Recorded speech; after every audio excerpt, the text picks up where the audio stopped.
พื่อท่านคงมีความถามแบบนี้อยู่ในใจเหมือนกันว่าไอ้เสื้อแบบนี้ใส่ไปถนนได้ยังไงมันจะแบบมันจะไหวหรือนี่สอนเด็กยังไงเนี่ยใช่ไหมสอนเด็กให้มันทำเสื้อผ้ามาใส่ก็ไปได้อย่างนี้มันจะขายได้ยังไงนะเรียนให้ฟังอย่างนี้ก่อนนะครับคือว่าไอ้เซอร์เคิลของแฟชั่นเนี่ยมันเป็นแบบนี้นะฮะคือข้อหนึ่งเนี่ยคือว่ามันเหมือนกับที่คุณกรกฎหรือที่คุณพิชิตพยายามพูดนะมันการสร้างแบรนด์การจดจำนะคือแบรนด์เนี่ยท่านไปดูนะอย่างจะดีออนจะอะไรแล้วแต่เนี่ยท่านจะพบว่ามันมีไอ้คอลเลคชันอะไรบางอย่างที่ทำให้ท่านจำได้ใช่ไหมว่ามันเป็นแบบเนี้ยใช่ไหมมันมีความล้ำมันมีความที่แปลกประหลาดมันมีความที่มันเหนือขึ้นไปใช่ไหมจำได้ก่อนเดี๋ยวเนี่ยเข้าไปทำเสื้อยืดเนี่ยขายให้เองให้ท่านใส่เป็น ready to wear นั่นเป็นสิ่งหนึ่งใช่ไหมเพราะว่าถ้าสุดท้ายเนี่ยอย่างที่เมื่อกี้คุณพิชิตคุณกรกฎพูดก็เหมือนกันท่านจำไม่ได้ท่านทำอะไรมาแปลกแต่ท่านไม่แรงพอที่จะสร้างเป็นแบรนด์ได้เนี่ยนะสุดท้ายปั๊บเขาก็ก๊อปไอ้ซิกเนเจอร์มันไม่เกิดมันไม่ตามมาใช่ไหมแต่ในอีกทางหนึ่งเพื่อท่านสบายใจถ้าเกิดว่าท่านเกิดสนใจขึ้นมาแล้วท่านคิดว่าจะติดต่อมาเพื่อซื้อชุดเหล่านี้ไปใส่สามารถแยกส่วนใส่ได้นะครับงั้นแยกส่วนใส่เนี่ยใส่กับชีวิตประจำวันได้นะครับอันนี้ก็เท่มากนะฮะเป็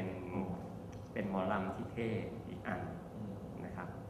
ผมไปเรื่อยๆนะอาจารย์คุณเพราะว่ามันมีทั้ง30กว่ารูปนะเชื่อว่าพูดหมดนี่ก็หมดเวลาพอดีนะฮะครับอันนี้มาอีกแบบหนึ่งนะฮะเห็นคนหน้าภาคเขานั่งอยู่นะฮะต้องพูดดีๆเดี๋ยวเขาบอกว่าพูดผิดนะฮะอันนี้เป็นผลงานที่ออกแบบตัวอักษรนะครับไอ้เรื่องออกแบบตัวอักษรเนี่ยเป็นประเด็นเหมือนกันนะครับแล้วก็จริงคนมองเห็นค่าบ้างไม่เห็นค่าบ้างการออกแบบตัวอักษรทั้งจริงนะถ้าเกิดมองจริงตอนนี้เนี่ยการออกแบบตัวอักษรเนี่ยเป็นธุรกิจแบบนะนั่นจริงท่านหลายคนคงใช้ตัวอักษรที่ละเมิดอยู่นะฮะผมเชื่อว่ามีอยู่บ้างนะฮะกรุณาช่วยดูนิดนึงฮะว่าท่านจ่ายค่าลิขสิทธิ์ทางของงานออกแบบนั้นหรือเปล่านะฮะ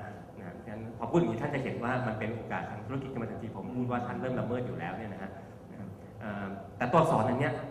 ซึ่งผมจะไม่ให้ดู2อันเนี่ยมีความพิเศษอย่างหนึ่งก็คืออันนี้เนี่ยเป็นงานเขาใช้คำว่าปฏิภาษานะฮะกระบวนการของการทำงานของน้องคนนี้นะฮะเขาไปรีเสิร์ชเกี่ยวกับเด็กออทิสติกนะแล้วก็เขาก็ไปทำความเข้าใจว่าการรับรู้ในการอ่านเด็กออทิสติกเนี่ยเป็นยังไงนะซึ่งเด็กที่เป็นออทิสติกเนี่ยบางครั้งเขาจะเห็นอะไรที่มันผิดแปลกไป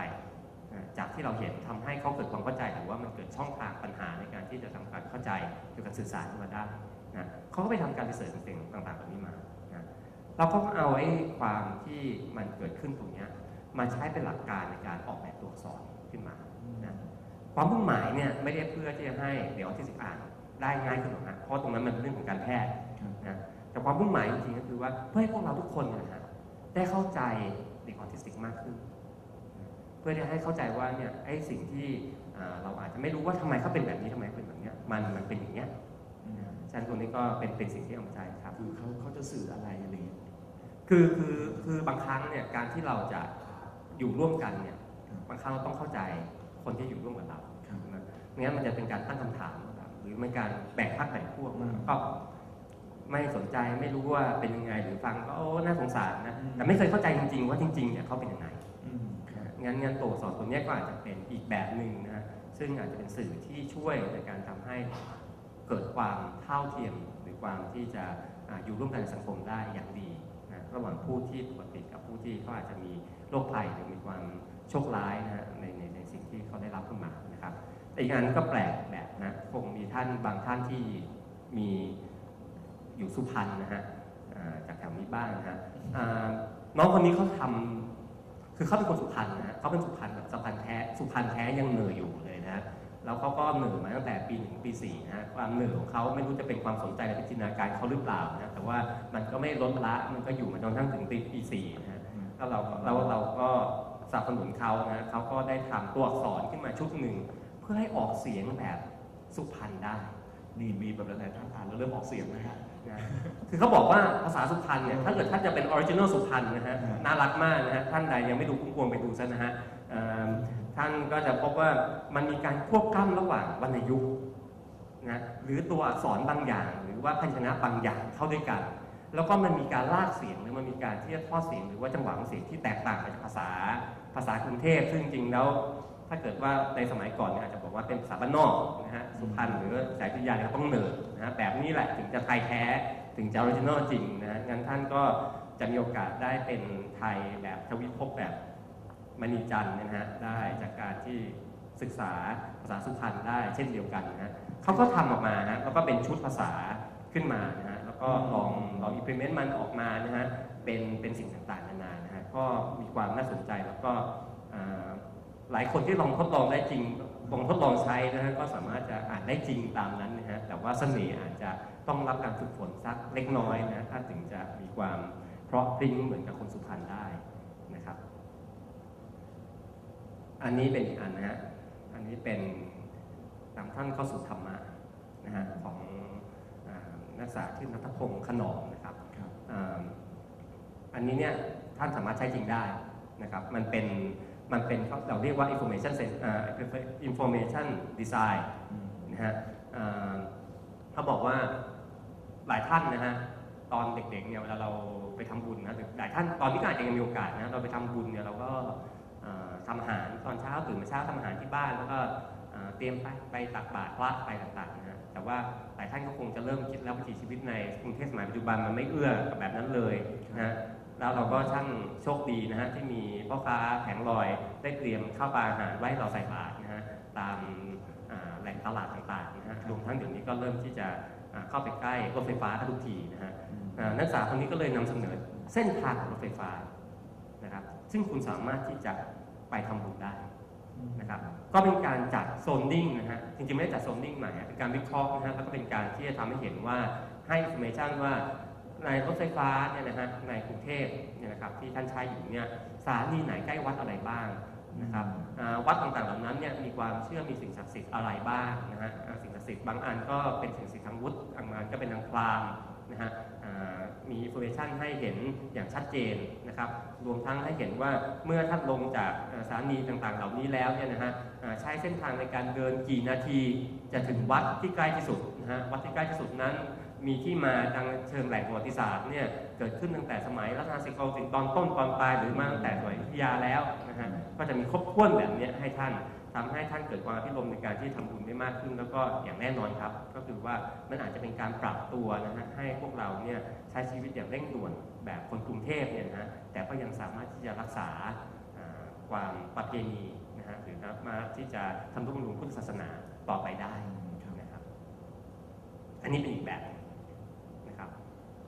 คือผมคิดว่าพอบ่ายๆเอารูปให้ดูแบบนี้แล้วก็พูดไปเรื่อยท่านคงจะสนุกมากกว่านะฮะอันนี้เนี่ยท่านคงเคยได้ยินคำว่าไคเซ็นนะไอ้คำว่าไคเซ็นเนี่ยมันเป็นภาษาญี่ปุ่นใช่ไหมฮะผมเข้าใจว่าเราได้ยินบ่อยๆกับโตโยต้าชอบใช้คำนี้ไหมคำว่าไคเซ็นมันแปลว่าอะไรจะพูดเหมือนการพัฒนาปรับปรุงให้ดีขึ้นคือที่เขาบอกเป็น continuous improvement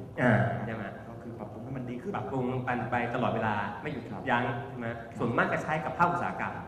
นะครับแต่ขณะเดียวกันเนี่ยนักศึกษาคนนี้บอกว่ามันใช้กับชีวิตประจำวันได้นะฮะคนเราสามารถที่จะปรับปรุงต่างๆนะเนี่ยให้มันดีขึ้นในชีวิตประจำวันแล้วก็จะมีชีวิตที่ดีขึ้นได้นะเขาก็ทำหนังสือมาเล่มหนึ่งเป็นเหมือน how to เนี่ยฮะหรือ how to เนี่ยนะฮะ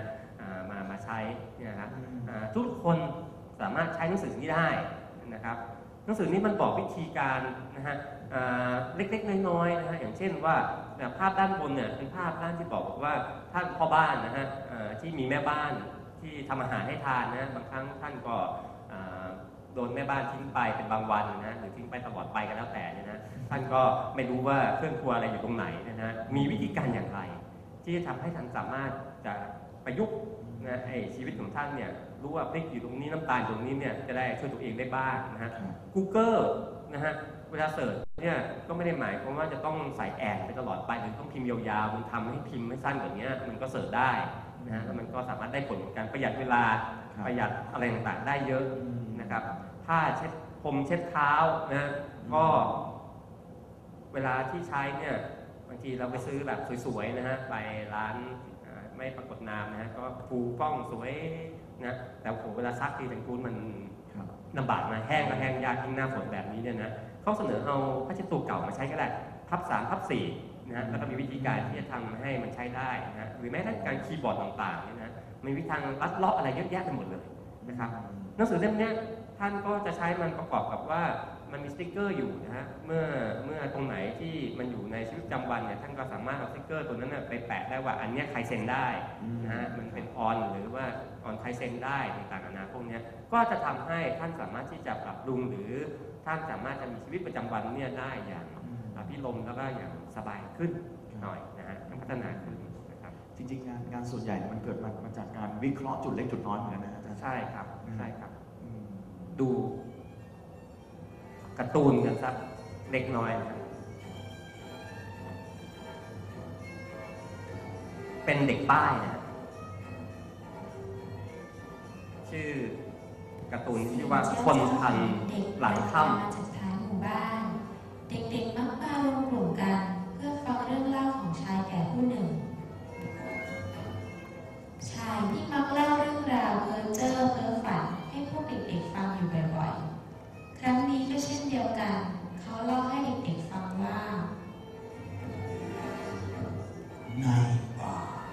ที่ไม่ไกลจากหมู่บ้านนั้นมีทางวิเศษแห่งหนึ่งข้างหน้าเป็นหมู่บ้านคนไทยซึ่งเต็มไปด้วยผู้คนที่ถือศีลภาวนาผู้คนเหล่านั้นมีอำนาจวิเศษสามารถขึ้นที่เดียวไว้คนที่จะสามารถมองเห็นพวกเขาได้จะต้องเป็นคนที่มีจิตใจดีมีศีลธรรมครั้งหนึ่งข้าเคยเข้าในธรรมนั้นภายในธรรมมืดสนิทไม่มีแม้แต่แสงเล็ดลอดเข้ามาข้าพยายามเดินไปรอบๆเพื่อสำรวจทันใดนั้นก็มีเสียงคำรามดังสนั่นขึ้นด้วยความกลัวข้าตัดสินใจแล้วไม่ยังไม่คิดทีนึงว่าทำให้หัวของข้าจมบางอย่างเขาอย่างจังรู้สึกตัวอีกทีก็ไม่รู้ทางกลางคนตัวเล็กมีหน้าตาประหลาดที่นั่นเป็นที่มหัศจรรย์ที่สุดเท่าที่ข้าเคยพบเจอข้าทุกต้นไม้ที่คือเทดาดอกไม้ที่แผ่แสงในยามพระอาทิตย์ตกและอีกหลายอย่างที่ข้าไม่เคยเห็นข้าขออยู่ที่นี่ได้ไหมข้าบอกผู้ชายแก่ที่สุดคงบ้าเขาตอบว่า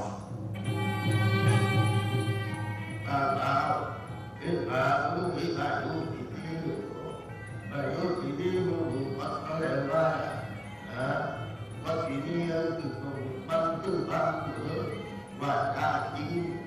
ไม่ถูกโกหกอยู่ในตีนในดำถ้ามึงตั้งใจทีนี้ทีก็รักถ้าเรา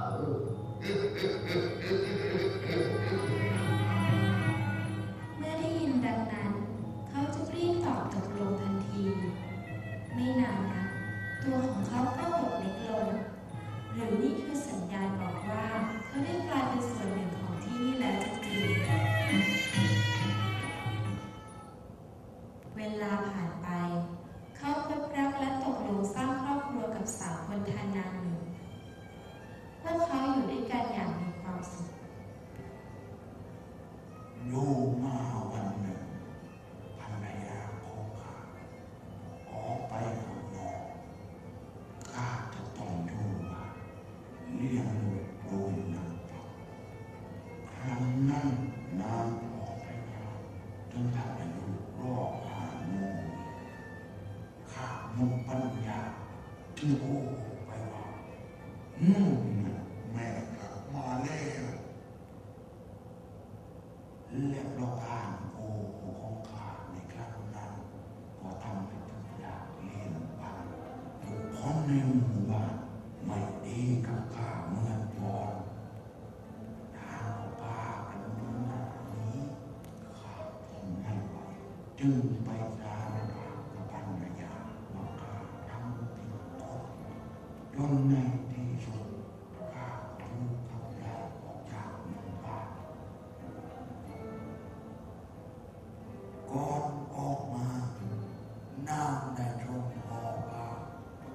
เต็มไปด้วยขมิ้นเพื่อให้ข้านำไปปลูกที่บ้านแต่ด้วยความขี้เกียจและโง่เขลาของข้าทิ้งห่อผ้าไว้ที่กลางป่า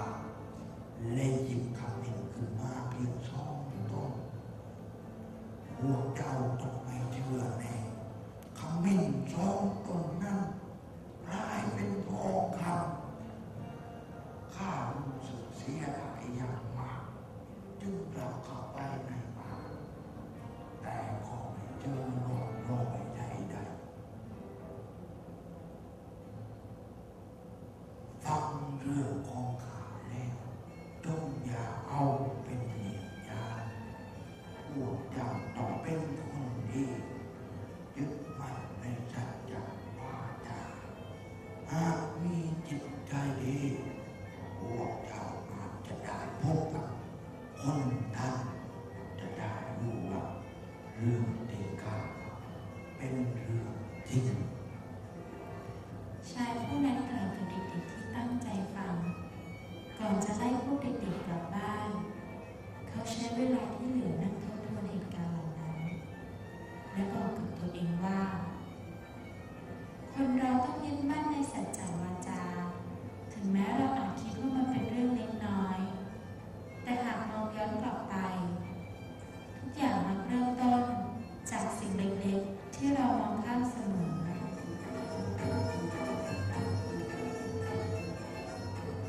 ก็เอาเรื่องนี้มาให้ดูในช่วงที่ทางรัฐบาลใหม่พอดีนะฮะก็ท่านคงเห็นแล้วนะว่าความน่าสนใจเนี่ยนอกจากว่าคือเรื่องเนี่ยเป็นเรื่องที่เป็นนิทานพื้นบ้านของนครศรีธรรมราชนะฮะแล้วก็ท่านคงเห็นภาพว่าเป็นการที่ผสมผสานลักษณะของศิลปะพื้นบ้านเนี่ยมาเข้ากับตัวแอนิเมชันเนี่ยได้อย่างน่าสนใจนะครับแล้วก็มีในเรื่องของเนื้อหาหรือว่าตัวปรัชญาของมันเองที่ก็สอดคล้องกับความต้องการสังคมมีเรื่องอะไรถึงคุณมีให้ดูหลายเรื่องอีกเรื่องหนึ่งเดี๋ยวเสียงมันจะเบานะช่วยเพิ่มเสียงให้ผมนิดได้ไหมฮะ4 สลึงพึ่งมาจบให้ครบบาทครับ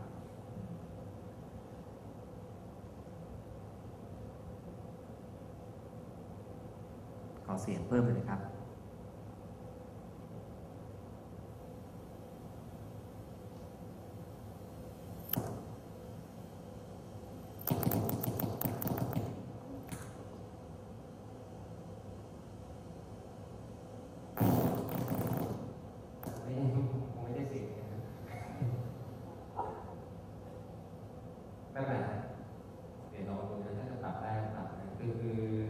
คืออันนี้เป็น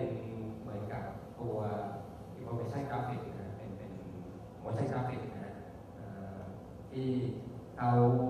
เกี่ยวกับเรื่องของอริยสัจสี่นะโดยเปรียบเทียบเป็น4 สลึงพึ่งจบให้ครบบาทเนี่ยนะมานะมาพูดถึงเรื่องทุกข์สมุทัยนิโรธมรรคนะทุกข์คืออะไรนะทุกข์จากการที่ท่านอยู่ของท่านปกติท่านก็อยากได้นู่นอยากได้นี่อยากมีนะฮะอยากมีรถนะฮะจริงๆถ้าเกิดต้องโทษทีนะฮะผมลองทดสอบฟังดูเสียงมันยังโอเคนะอันนี้ปรากฏว่าเสียงมันไม่มาเลยใช่ไหมนะฮะ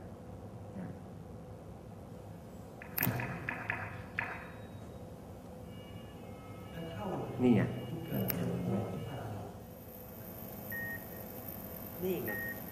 มื้อเดียวคงไม่เป็นไรหรอกแต่ก็เพราะว่าคิดแบบนี้ทุกมื้อแหละเห็นคนอื่นเขาเท่ก็เลยอยากจะเท่มั่งแล้วเป็นยังไงล่ะก็เลยต้องจ่ายลูดอย่างเงี้ยแหละแล้วก็เลิกไปเปรียบเทียบคนอื่นนั่นแหละเวลาซื้อของจะมีวอนกับนีดก็ชอบหนักไปทางวอนแหละงานก็ทำนะแต่ทำไมไม่ค่อยมีเงินเหลือเก็บเลยอ้อรู้แหละก็มาติดไก่ข้าวของพวกนี้นิโรธดูคิดมีสติมองเห็นทางออกก๋วยเตี๋ยวกินเข้าไปเดี๋ยวมันก็ออกกู้มังกรกินเข้าไปละมันก็ออกมาเหมือนกันนะจะถูกจะแพงยังไงเดี๋ยวมันก็ออกมาหมดละเลือกกินของที่มันมีประโยชน์ดีกว่ามั้งบ้านจะซื้อหลังใหญ่ไปทำไมแล้วที่เหลือจะเอาไปทำอะไร แต่ฟุตบอลไงถ้าตัวขาวคือลีดและตัวดำคือวอนคุณควร